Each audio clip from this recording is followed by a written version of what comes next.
Sir JD van साहब कह रहे हैं कि जी पेशरफ्त हो रही है। ऑन द अदर हैंड आपके तजिए से मुझे लग रहा है कि जी दोनों फ्रीकैन कहीं ना कहीं पे डेडलॉक जो है वो रख रहे हैं, कंसेशंस दोनों अपनी अपनी जगह कह रहे हैं कि सारी मिलनी चाहिए। अब वैन साहब का ऐसा सिग्नल देना ये कितना अहम है? देखिए, एक तो वो पूरी दुनिया को बता रहे हैं, दोनों ऑप्शंस खुली रख रहे हैं। एक तो ये बता रहे हैं कि जी हम डायलॉग जो है हमारी प्रायोरिटी 1 है, हम उससे मामलात को हल करना चाहते हैं ताकि ईरान के ऊपर एक मॉरल प्रेशर बढ़े पूरी दुनिया का कि जी वो मामलात को डायलॉग से हल करना चाह रहे हैं। और इजराइल और अमेरिका ने ठीक है हमला ज़रूर किया, इजराइल स्टार्टेड आप, फिर अमेरिका भी उसमें शामिल हुआ, लेकिन उसके बावजूद वो डायलॉग को प्रायोरिटी दे रहे हैं और आप एक रिस्पॉन्सिबल स्टेट के तौर पर सामने हैं। नंबर 2, स्टिक के साथ साथ कैरेट, कैरेट के साथ साथ स्टिक भी अनाउंस करते हैं कि जी कैटास्ट्रोफिक इफेक्ट्स आएंगे अगर एस्केलेशन की तरफ हम चलेंगे। दूसरा, प्रेसिडेंट वाइस प्रेसिडेंट जो है ही वाज लीडिंग द डायलॉग जब पाकिस्तान आए, और वो बार बार उसी चीज़ का जिक्र कर रहे हैं कि जी हमने 22 घंटे ट्रैवल भी किया, 21 घंटे के हमने डायलॉग किए। उसका मकसद यही था कि अमेरिका जो है वो सिंसियर है इन द प्रोसेस, और उनका जो पोलिटिकल ऑब्जेक्टिव है एनरिच यूरेनियम का या न्यूक्लियर बॉम्ब न बनाने का, that is priority. However Iran का अपना एक स्टांस है, वो चाहता है कि एक पूरी रीजनल अप्रोच के साथ इस कॉन्फ्लिक्ट को खत्म किया जाए, फॉर एवर खत्म किया जाए, और ताकि अपनी प्रोटेक्शन भी इंश्योर कर सके। वरना उसको यही डर रहेगा, they are not still not prepared to trust America और इजराइल की ये दोबारा हमला नहीं करेंगे। और अब ईरान को भी पता है कि अब दोबारा अगर हमला होता है कुछ अरसे के बाद, 8 महीने बाद, साल बाद, 1.5 साल बाद, तो फिर इस पोजीशन ऑफ स्ट्रेंथ से ईरान रिस्पॉन्ड नहीं कर पाएगा।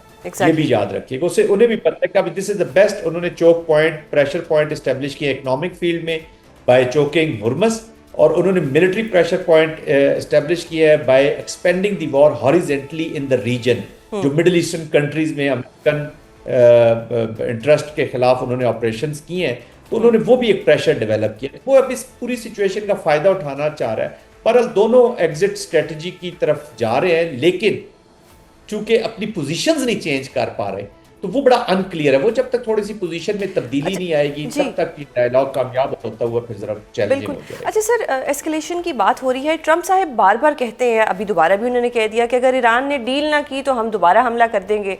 क्या ट्रम्प साहब वाकई दोबारा हमला करेंगे, या ये एक प्रेशर टैक्टिक है ताकि ईरान पे दबाव पड़े? फर्ज करें ये डायलॉग कामयाब नहीं होता, या जो अभी रिस्पॉन्स गया है ईरान का टूवर्ड्स अमेरिका, जो भी पॉइंट्स गए हैं, अगर उसमें थोड़ा सा अनक्लियर है कि क्या कंसेशन ईरान ने न्यूक्लियर पे की दी हैं, क्योंकि न्यूक्लियर की जो डील है दैट इज दी पॉइंट जिसको लेके अमेरिकन प्रेसिडेंट अपनी आवाम के पास जाएंगे, और ऑफ कोर्स वो पीओए वाली डील ही वो चाहेंगे।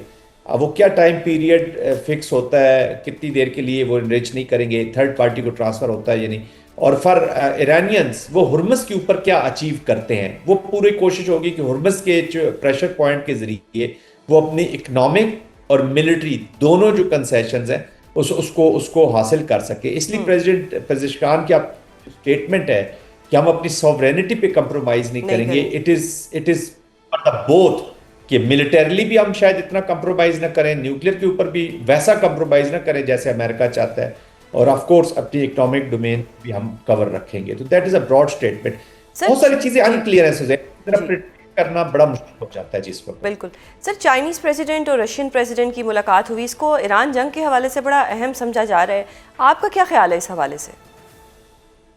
देखिए, ईरान के बाद अगर कोई ऑब्जेक्टिव है और टारगेट हुआ है मेन कंट्रीज में, तो वो चाइना है। वेनेजुएला से लेके हुर्मस तक, और ये जो ऑयल की सप्लाईज है, ईरानियन ऑयल्स की सप्लाईज और एनर्जी की 80% यहाँ से जाता है। China is a target.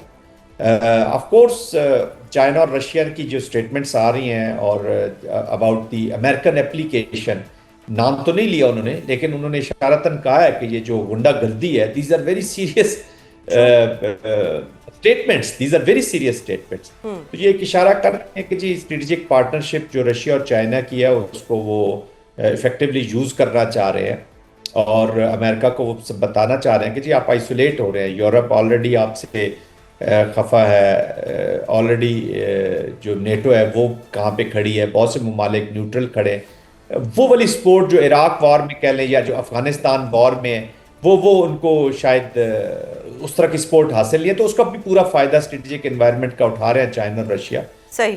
तो उसी कॉन्टेक्स्ट में वो प्रेशर बिल्ड कर रहे हैं चाइना वुड लाइक कि अमेरिका जो है इस वॉर से जल्द निकले, ताकि जो ईरान के साथ उसके जो इकोनॉमिक्स अंडर प्रेशर आई हैं उसको एड्रेस किया जा सके। बिल्कुल। अच्छा सर, अब क्योंकि जिस तरह पहले भी बात हुई यूरेनियम इनरिचमेंट की, अब यूएस को गारंटी तो चाहिए ईरान से कि वो इनरिचमेंट नहीं करेगा। ये गारंटी यूएस को कौन देगा? ये रशिया गारंटी देगा या चाइना देगा? और ऑन द अदर हैंड कि यूएस दोबारा ईरान पे हमला ना करे तो ईरान को इसकी गारंटी कौन देगा? देखिए सुजैन, इस एनवायरनमेंट में, इस दौर में कोई किसी की गारंटी नहीं दे सकता। लेट मी, ये सिर्फ गारंटीज इसलिए बातचीत हो रही है, ठीक है, प्रेशर बिल्ट होगा जो भी इसको वायलेट करेगा उनके ऊपर। अभी देखें ना, सीज फायर होता है इसराइल का, देख लें तो सीज फायर का वहां में मतलब यही हो गया कि जो मिडिल ईस्टर्न कंट्रीज हैं या जो ऑब्जेक्टिव एरियाज हैं, कंट्रीज हैं, वो तो सीज हो जाएं और फायर जो है वो सीज फायर का फायर इसराइल जारी रखे। तो कौन सा प्रेशर बिल्ड करती है इंटरनेशनल कम्युनिटी? जेसीपीओए में देखें 5+1 ने गारंटी दी थी, तो where is that guarantee? Guarantee सिर्फ होती है अपनी आवाम को बताने के लिए जी कि हमें गारंटीज मिल गई हैं, स्पेशली उन लोगों को जो वॉर से नहीं निकलना चाहते, इसको लॉजिकल एंड तक ले जाना चाहते हैं। Few because of the lack of the understanding of the war, और फ्यू रियली समझते हैं कि war is the only solution जो आपको स्ट्रेटेजिक ऑब्जेक्टिव अचीव करके दे सकेगी। तो उनको सेटिस्फाई करने के लिए गारंटीज भी सामने आ जाती हैं। बहरहाल चाइना और Russia are in a position जो गारंटीज दे सकते हैं। और जहाँ पे थर्ड कंट्री का ताल्लुक है ट्रांसफर ऑफ यूरेनियम का, तो ऑलरेडी रशिया का आपको याद होगा जेसीपीओ में भी एक रोल था, अभी वो रोल उसको मिल सकता है और कोई कंट्री हो सकती है फॉर दैट मैटर। अभी चाइना के साथ प्रेसिडेंट ट्रंप विजिट करके गए हैं, अब उन्होंने ताइवान पे क्या कंसेशंस दी हैं या बातचीत जो हुई होगी, प्रीवीड तो नहीं हम उस पर, अगर वो अच्छी गारंटीज मिली हुई हैं तो China can be one guarantor for American also.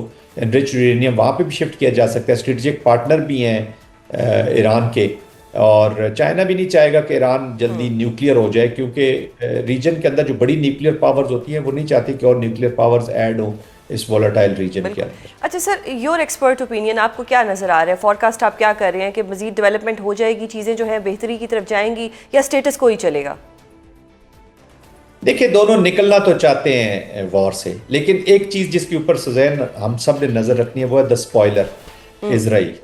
जिस तरीके से अब यूएई के अंदर कुछ इंसिडेंट हुए हैं, तो कुछ ऐसी इतलात भी हैं कि शायद ये इराक के अंदर से किए गए जो वो अड्डे निकल रहे हैं अभी यहाँ पे इसराइल के, तो वो स्पॉइलर किसी वक्त भी सिचुएशन को ख़राब कर सकता है। War is a tricky thing, उसको एक छोटा सा ट्रिगर चाहिए होता है स्टार्ट होने के लिए।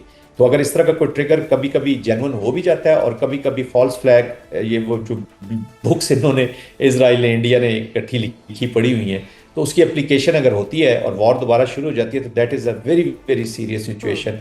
बहरहाल एक टाइम होता है नेगोशिएशंस को कामयाब करने का, एग्जिट स्ट्रेटजीज ज़रूर होनी चाहिए। वॉर शुरू करना इज़ नो बिग इशू,